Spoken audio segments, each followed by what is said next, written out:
शीघ्र शीघ्र कह। हेलो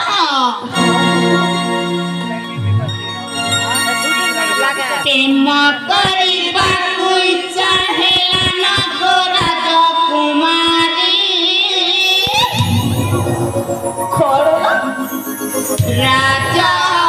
ରାଜକୁମାରୀ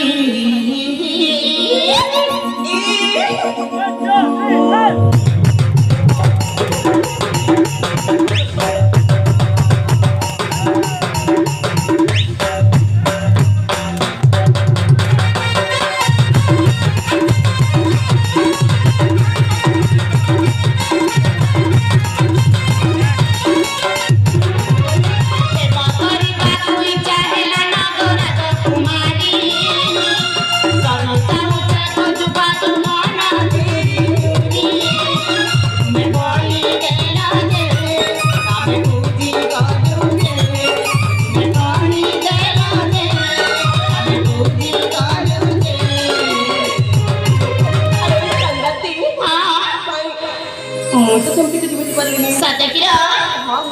ताम भरालो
सरला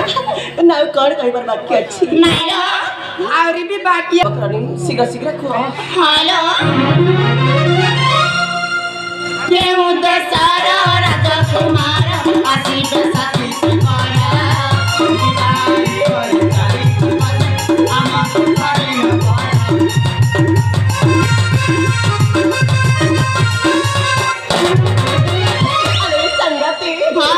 मुझे तुम मन को थोड़ी एत शीघ्र जाऊँ ना कौन सत किलो नहीं नहीं सेमती जमार को अरे जी माँ केहू दशहरा राजकुमार आशीष साथी तुम्हारा दिवाली पर चालीस बजे आमंत्रण करी न पारी निगा प्राण पारी पारी के सुना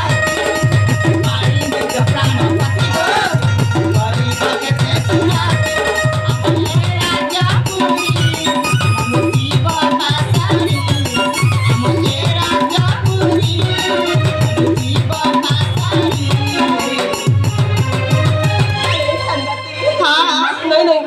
सेमती जबर को सत किलो